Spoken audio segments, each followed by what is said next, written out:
Hello, my name is Ian Henderson and welcome to another episode of Clickynet TV. Today's expert interview topic is something that we've all looked for at one stage online, and that's how to find a good solicitor in your local area. We're delighted that you're here and pleased to have with us Margaret Campbell of Campbell & Co Solicitors in Cork. Margaret, thanks very much for joining us. Thank you, Ian. Now Margaret, you've been part of the highly regarded Margaret Campbell & Co Solicitors for many years now. We've brought you on here today to answer a question that we've had from several viewers, and that is, with so many solicitors out there, how does someone go about finding the right one for them? What advice can you give to our viewers about how to find a good solicitor? Well, it's a very difficult question, because when you're asking me how to advise somebody to find a solicitor online, you're going to find that the description of every solicitor is the same. And every solicitor will recite that they're specialists in every area, and by virtue of the fact that we are qualified through the Law Society, we are all expected to be experts in every area. But in reality, solicitors veer towards certain areas. There would be 4 or 5 separate areas that we work on. There would be conveyancing, which in relation to private and commercial dwellings. There'd be crime, which would range from a very minor crime on the street, a drunken disorderly, to murder. There'd be family, that would range from a very easy family separation to the most complex of family difficulties, where there would be businesses to be divided up in houses, young children with special needs, which create huge difficulty, and ensuring that the family can stay as united as and as good as they possibly can throughout, or for the future, that the parents will look to continue to be co-parenting. So if in that situation, you'd need somebody very, very specialised in family and who can see beyond the aggression. So that's, I think, is a very, very important area. If it is family law that your problem is in, it's very, very important in family law, especially where there are children, that you find a solicitor who either a friend of yours has recognised or has used, or you recognise a name, and you, because of it being in Cork, you'd recognise names in Cork, because Cork is a city where everybody knows everybody. So of all the people I was in school with, very few of us would have left Cork, and we'd be still around. So you'd recognise a name, you'd ring that person and say, look, I have a family problem, and I'd say, well, I don't do that, but I do family. But if people do or don't do family, and if you find somebody who does family, you want to get the type of separation that is suitable for you. You don't want to be bombarded into doing something that the solicitor wants rather than you want. So it's very important that you ensure that what the solicitor's advice to you is going to lead you to what you want as a solution, not what the solicitor sees as the only solution. And the other area then is probate, which can be highly contentious.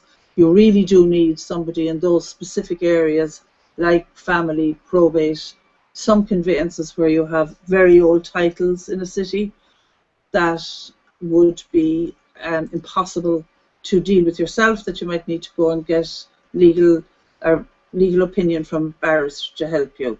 So you would want to be very careful. There are names that would jump out at you from the web page or from the newspaper or from any type of ads, that you'd recognise as being established in a particular area. Then I would telephone obviously you telephone, make an appointment, and you do not expect to get your advice over the phone. A lot of people try to say, look, I'm looking for a bit of advice, and no solicitor can give or should give advice over the phone, except to say that our prices and it's usually in relation to costs, that everybody is very conscious of costs. Everybody thinks solicitors overcharge, but it would be like getting your tonsils out, that you wouldn't be going to the cheapest fellow who takes out tonsils, or if you had serious cancer you'd want to go to the best specialist available, and you wouldn't be asking them on the phone before you made an appointment how much they're going to cost. You want to get an idea of how you get on with the person, how the solicitor will deal with what you have got to say. And now the Law Society, through the government, solicitors are now required as soon as possible after taking instructions to give somebody an idea of what the service is going to cost. Sometimes it's impossible to do this because, say, in relation to a family matter, it depends if they're children, there are issues of maintenance, there are issues of access, there's non-discovery, and people not being honest in relation to their assets so that a proper division of assets can happen. So, but as you go along, you're supposed to give the client as near as possible an indication of what the fees are going to be. The most or the easiest area that you can give a price on it is conveyance, because but again, I would never give a price on a conveyance, and I've lost business because of it, because people say, well, I can get it for €900 including VAT and including all outlay, and I just say there's absolutely no way I can do it for that kind of money, because I won't do it. I'll put it under the desk, and if you're not being paid properly for the work and the expertise that it takes, then it's better not to take the work on, because you'll have absolutely no interest in it. So that's very important, that the cheapest is not often the best. It's like, what is it, you pay peanuts, you get monkeys, that kind of a thing. Now, it's not to say that the person isn't capable of the work. It often is that they're young people starting out trying to get work in. I'm not saying anything now derogatory about colleagues, but if you go below a price that is just not viable for a solicitor, then the client, you think it's great, I'm getting it for $750. Well, that might not work out. And as I say, I could not see how it is possible to do a conveyance for that kind of money. No, but that's like some people will do it, and some people's overheads aren't so high as another solicitor. That all has to be taken into account. I'd also look to make an appointment, find out what a consultation is going to cost. It'll vary. If it's in relation to a probate, the consultation will be consumed. If it's the executor comes in or a beneficiary, you'd often do those types of consultations. If it's for a straightforward will, you charge some people charge per hour, some people charge per job. So it depends. Again, I couldn't say what a price somebody would give in relation to a first consultation, but that would be made very clear. If you ask a question like that on the phone, the receptionist is going to tell you we charge $250 an hour, $350 an hour, or we charge $150 for the first consultation. It's left wide open, but you're entitled to be told. The most important thing is I would suggest that you'd ask then, look, I hear that Margaret, talking about myself, she does crime. And then my receptionist would say, no, she doesn't. We don't do crime here, but we'd list out 3 or 4 colleagues who we would consider very, very good at crime. And then you'd give the phone number, and you would make a call to the colleague if you wanted to. Say, look, I'm referring Ian Henderson up to you for messing up or doing something, or hitting somebody in a disco, or we just don't do that. You get good at certain things as you go along, and then some people love the district court and love the fight element. To me, it's a young person's court. That if you've done debating in school, some people just love it. And I work here on the river, not on the river, but my office is right next to the river, and I see them going down to the court, like bringing suitcases of crime files, and I just haven't done it. But again, then to make sure that you don't go to somebody like me for a crime case. You don't go to somebody like X for a family case when they're all the time down in the district court, that you know they're famous or very well known criminal lawyer. You don't go to them with a family matter.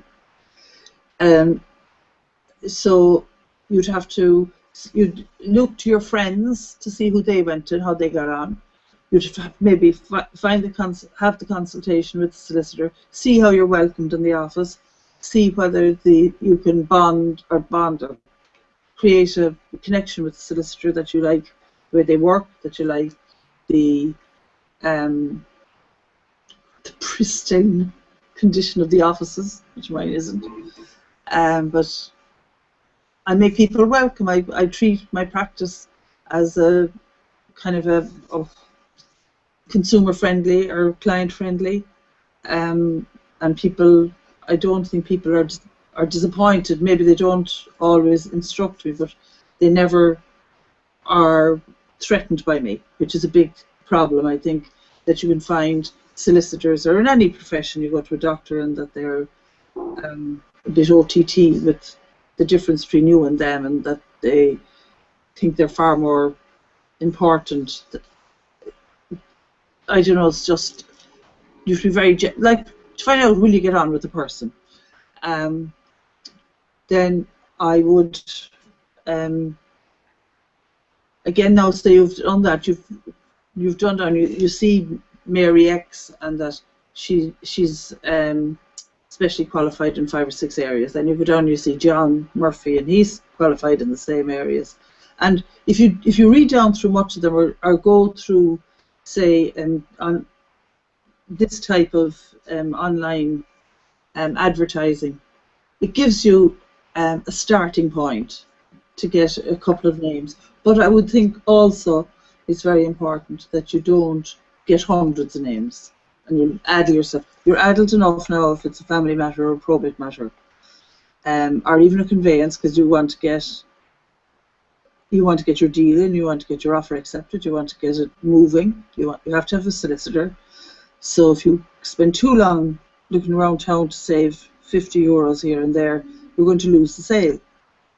If you get stressed out too much by adding hours and hours of going through computers or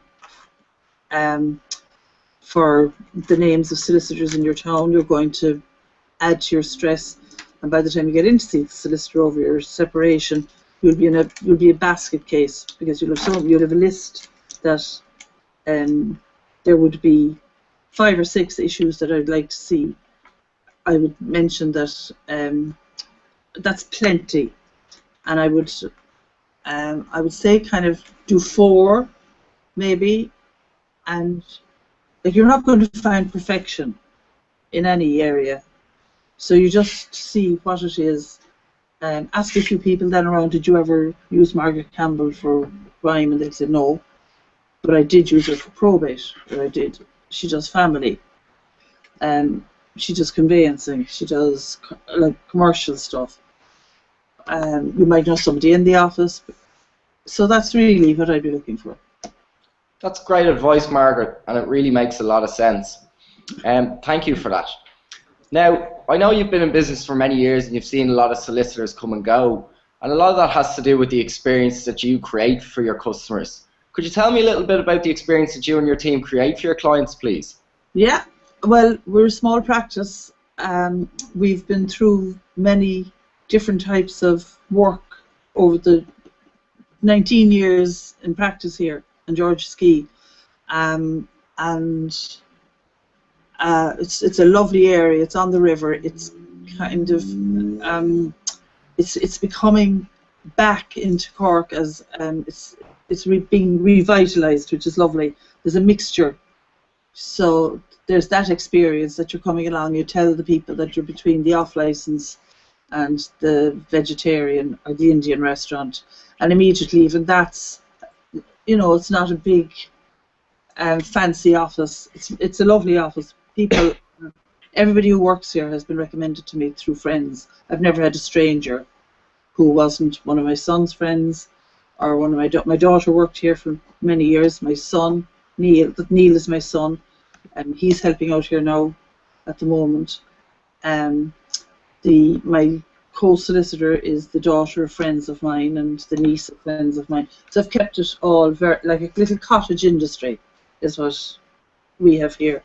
So that when you come in, you're always welcomed, first of all by Emily at reception.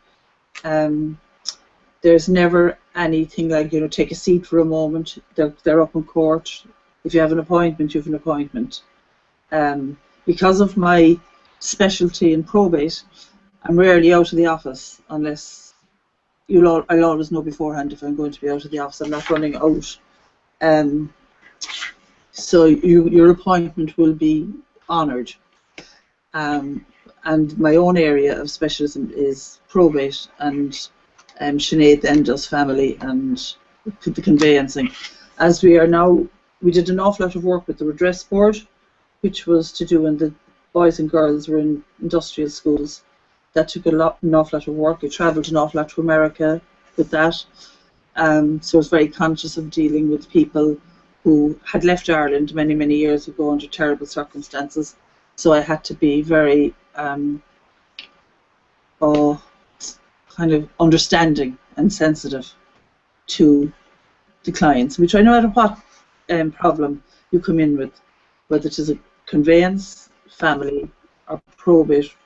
And even with crime, we've done crime if it's in the circuit court, that you have to be very careful that you treat people, that you don't judge. That's very, very important. And if somebody comes into you with a problem with the probate, which is is becoming a very contentious area, in that there are disputes over wills and disputes over rights to inherit, that they're becoming more common. And they cause terrible rifts in families, so you have to try and put a lid on that as quickly as you can, and rather than kind of dissipating the assets like that, you see that there's an empty pot, or a huge pot of money, so you can work away. It doesn't matter how many times you go into court. You have a duty. You cannot waste clients' money, so you have to be very careful that you're giving a service. And you're not just looking at the money side of it, that there's loads of money to pay me, so you can keep fighting it. The things with probate is that, as I say, it deals with people's assets within this jurisdiction, and that you have to take out what's called a grant of probate, and that allows you then deal with the assets of the deceased person. And the contentious side, which would be when there are arguments about an estate, the fees in that can get out of control very quickly, because you have the fees for the estate plus the fees for the person bringing the action. The judges now are kind of moving from allowing all the fees to come out of the estate, that if applications are vexatious, they're nipping them in the bud, which is, I think, is a very good thing.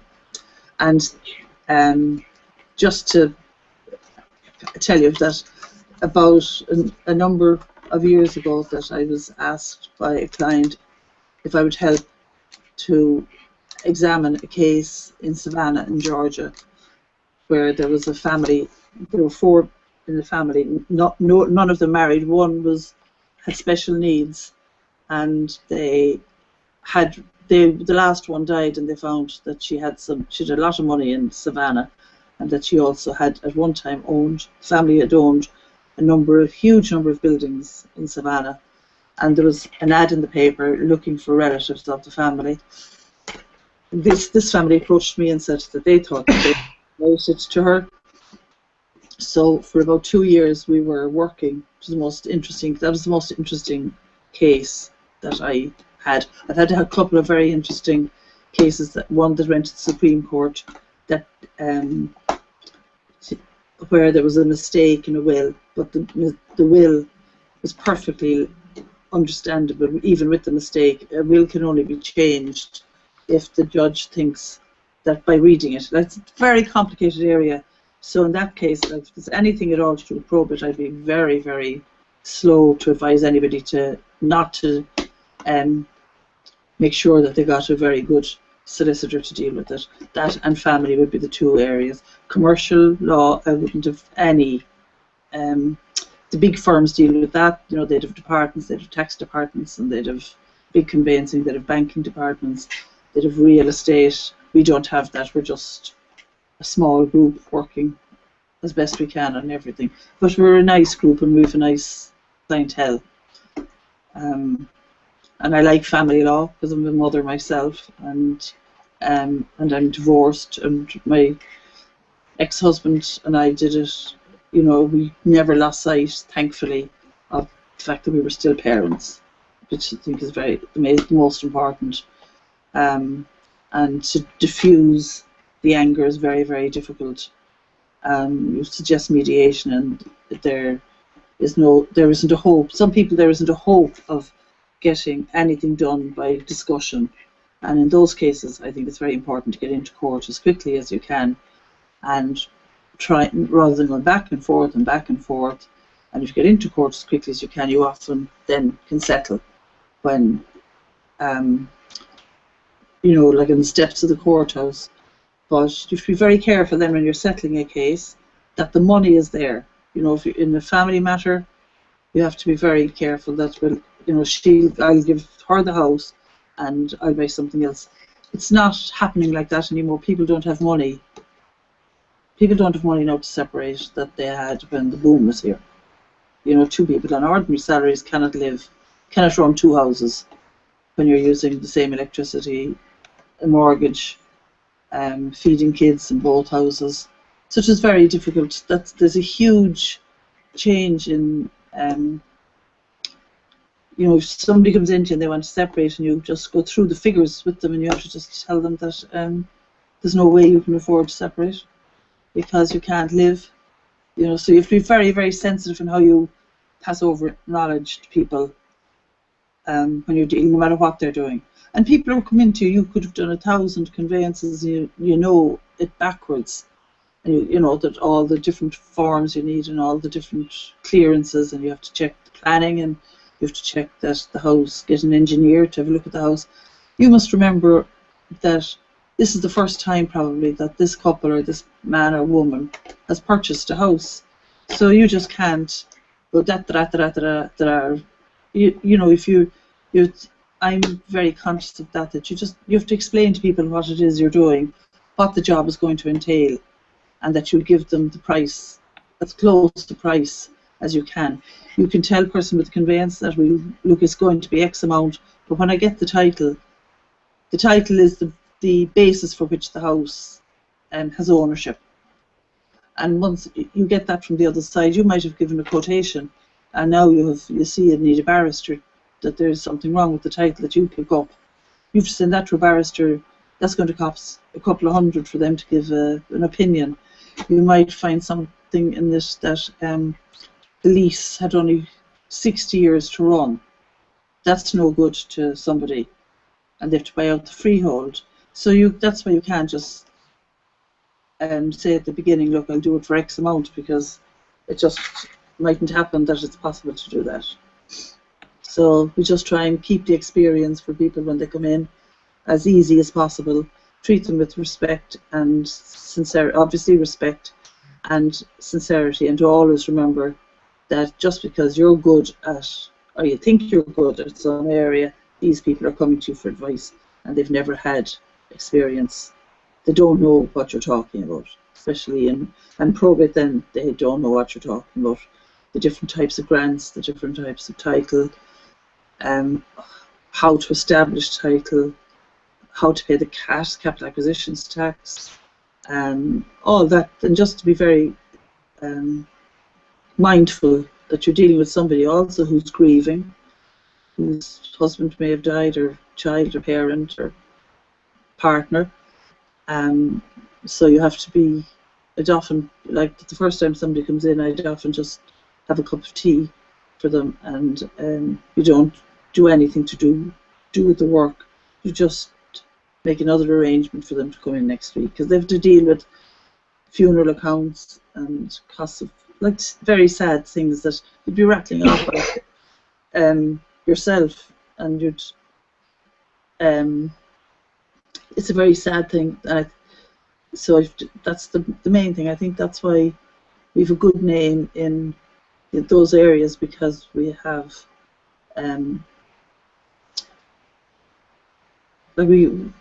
I think we exude kind of friendliness as well as expertise. I hope. That's outstanding advice, Margaret. Really, really good stuff, and thank you for that. Now, I know before we brought you on here today, you generously had something that you wanted to offer the viewers of this segment. Can you tell me a little bit about what that is, please? Well, I think that the most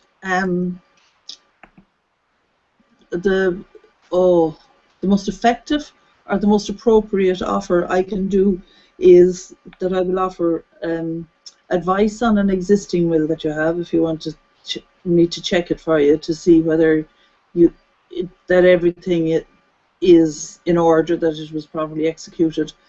If there is a change that you'd like to make, that I will do that for you. I would advise anybody in relation to wills that if a child gets married, a spouse dies, anything at all that changes, you sell the house, you buy another house, you get a lump sum, and you want to change. Now, I don't advise changing a will too often, because I'll eventually get so sick of it. Now, you can change a will all you like, but if you do it too often, it suggests to me that you're not of the sound mind. You're not of the sound mind to make a will, because you should be able to identify what you want to do, and you can't say people do it. People change wills because they want to frighten people. They're use them as a threat.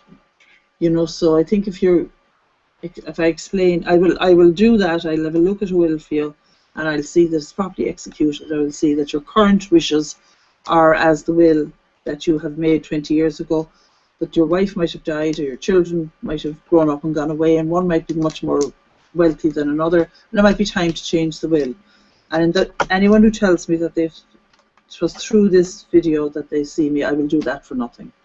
I will also, anybody who comes to me because they've seen this, I will do a will for them for no cost, but it must be through this. Now, if it is an extremely complicated will with massive trusts, and it won't include tax advice, which is another specific area, but I would recommend a solicitor, or I will do that for a price. The thing to be talking about in taxes would be trusts. But I'll have no problem doing a will, drawing up a will for somebody, or advising on an existing will. I think that's very fair, and it's a genuine offer. That is a very generous offer, Margaret, and I just want to thank you for that. So for everyone watching, you can find Margaret's contact details at the end of this segment. Now, Margaret, I know you're very busy, but I just want to thank you for coming on and having this segment with us today, and we'll hopefully see you again soon. Thank you. Thanks, and for everyone watching, thanks for joining us, and talk to you again soon. Goodbye.